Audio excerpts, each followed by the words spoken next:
Hey guys, I am Amrita Agarwal from Amrita Agarwal coaching centre. जैसा कि आपको पता है, मैं रोज शाम को एसएससी सीजीएल टीयर 2 का प्रीवियस ईयर क्वेश्चन सॉल्व करवाती हूँ। आज एसएससी सीजीएल 2020 के मेंस का क्वेश्चन लेके आई हूँ। क्वेश्चन है, in triangle A B C, A B is equal to 20 centimetre, B C is equal to 7 centimetre and C A is equal to 15 centimetre, side B C is produced to D such that triangle DAB is similar to triangle DCA, then DC is equal to what? देखिए, triangle ABC में बोल रहा है, triangle ABC में कहता है कि AB 20 है, BC 7 है और AC 15 सेंटीमीटर है। BC साइड को आगे इस तरीके से बढ़ाया गया है कि ट्रायंगल हमको ABD मिला है और ये ट्रायंगल ABD सिमिलर है, समरूप है ट्रायंगल DCA के, इस ट्रायंगल के। इसका मतलब जब दो ट्रायंगल्स आपस में समरूप होते हैं, सिमिलर होते हैं, तो इनके एंगल्स, करस्पॉन्डिंग एंगल्स आपस में इक्वल होते हैं और उनको जो इक्वल्स एंगल होते हैं, उसको जो रिप्रेजेंट करने वाले साइड होते हैं, वो एक रेशियो में होते हैं। और जो कि यहाँ पे नाम लिखा भी जाता है, जैसे triangle DAB similar to triangle DCA लिखा गया है, इससे ये क्लियर हो जाता है कि ट्रायंगल DAB में ये एंगल जो D है इक्वल है ट्रायंगल DCA के।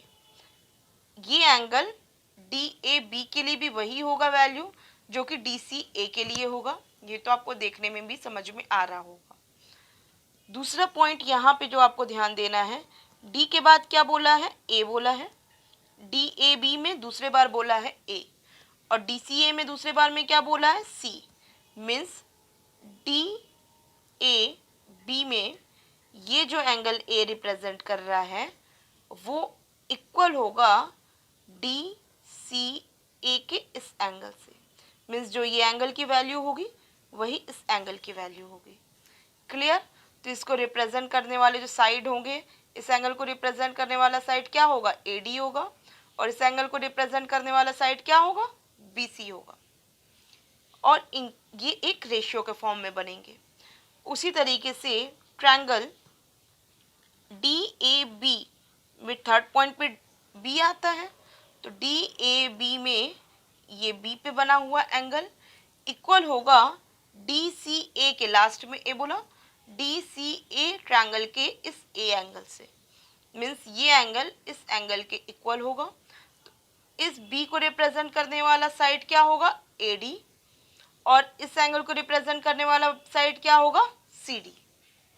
और ये भी एक रेशियो के फॉर्म में होंगे और ये जो रेशियो होगा वो आपस में इक्वल होगा। इसको अभी मैं आपको शो करती हूँ।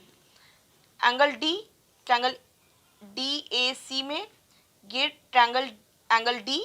एंगल D के लिए क्या हो गया? AB हो गया। AB अपॉन क्या मिलेगा हमको? DCA के लिए D का क्या रिप्रेजेंट करेगा? AC रिप्रेजेंट करेगा अपॉन AC। उसी तरीके से एंगल A जो DAB के लिए एंगल A किसे रिप्रेजेंट करेगा? BD। और ट्रायंगल DCA के लिए एंगल C के सामने क्या आता है? AD। BD upon AD is equal to angle B के लिए को कौन रिप्रेजेंट कर रहा है? AD रिप्रेजेंट कर रहा है, बड़े वाला ट्रायंगल का। AD अपॉन एंगल A के लिए कौन रिप्रेजेंट करेगा? DCA में, DCA में एंगल A को रिप्रेजेंट करेगा CD। अब आपको आराम से सब कुछ समझ में आ रहा होगा। मैं CD की वैल्यू को मान लेती हूँ कि x है, क्योंकि हमसे यही इसी की वैल्यू पूछ रहा है कि x की दूरी क्या होगी। क्लियर? अब मैं इसकी वैल्यू रखूँ, अगर इसके रेशियोज को रखूँ तो मैं क्या रखूँगी? AB upon AC means 20 upon 15। Solve करेंगे तो क्या मिलेगा हमको? 4/3 मिलेगा। डायरेक्ट लिख देना है 4/3 इज इक्वल टू BD को लिख सकते हैं 7 प्लस एक्स अपॉन AD की वैल्यू कुछ दिए के नहीं रखा है तो AD को AD छोड़ते हैं। AD को यहाँ भी AD छोड़ देते हैं अपॉन CD। CD हमको x मैंने माना है जिसकी वैल्यू हमको फाइंड आउट करनी है। अब इसे सॉल्व करेंगे और x की वैल्यू फाइंड आउट कर लेंगे और कुछ नहीं है। इसको इजी वे में कैसे सॉल्व किया जाए जिससे कि हमको x की वैल्यू जल्दी से मिल जाए। तो ये तरीका जो है कि आप ओरल भी सॉल्व करके वैल्यू निकाल सकते हैं। अगर हम ये फ्रैक्शन जो कि इक्वल है, ये मतलब ये रेशियो, इस रेशियो में से अगर इस रेशियो को आपस में मल्टीप्लाई कर दें, ठीक है, तो इससे हमको फ़ायदा ये होगा कि AD से AD कट जाएगा, AD से हमको कोई लेना देना नहीं है। इजी वे में AD कट जाएगा और हमको 7x अपॉन x मिल जाएगा। तो फिर यहाँ इस 4/3 का क्या करना होगा, हम 4/3 को अगर हम इनमें से कहीं भी मल्टीप्लाई करते हैं, इन रेशियो में से कहीं से, इससे करें या इससे करें, तो मुझे कोई फ़ायदा नहीं होगा, AD मुझे प्रॉब्लम कर देगा, AD आ जाएगा उसमें। तो मैं क्या कर सकती हूँ कि 4/3 को 4/3 मीन्स इसको इसी के साथ मल्टीप्लाई कर देती हूँ। तो इस तरीके से मुझे क्या मिल जाएगा 16/9 इज इक्वल टू, इसको 7x अपॉन AD को AD अपॉन x से मल्टीप्लाई किया तो मुझे क्या मिला 7 + x अपॉन x। इससे हम आराम से x की वैल्यू फाइंड आउट कर सकते हैं। 16x इज इक्वल टू हो जाएगा 9 × 7 + 9x, और इस तरीके से हमको जो मिलेगा 16x में से मैं 9x को माइनस करूँगी तो मुझे मिल जाएगा 7x, और 9 में से 7 को मल्टीप्लाई करूँगी तो मुझे मिलेगा 63, और x की वैल्यू निकालूंगी तो मुझे मिल जाएगी 9, जो कि ऑप्शन 1 है। मीन्स CD की जो लेंथ मिलेगी वो हमको मिलेगी 9 सेंटीमीटर। आई होप आपको समझ में आ रहा है, क्लियर। आपको अगर इस पॉइंट पे अगर यहाँ पे कोई डाउट है तो मैं एक बार आपको अच्छे से इसको एक्सप्लेन कर देती हूँ। ये उनके लिए एक्सप्लेनेशन दे रही हूँ जिनको थोड़ा बेसिक में प्रॉब्लम है, उनके लिए है। जैसे कि अगर अब मैं इसको अगर बताऊँ, अगर 3/4 को अगर मैं लिखूँ 1 + 2/4, और साथ में मैं इसको ये भी लिख सकती हूँ 3/2 + 2, कोई फ़र्क तो पड़ता नहीं है, रेशियो वही की वही रहेंगे।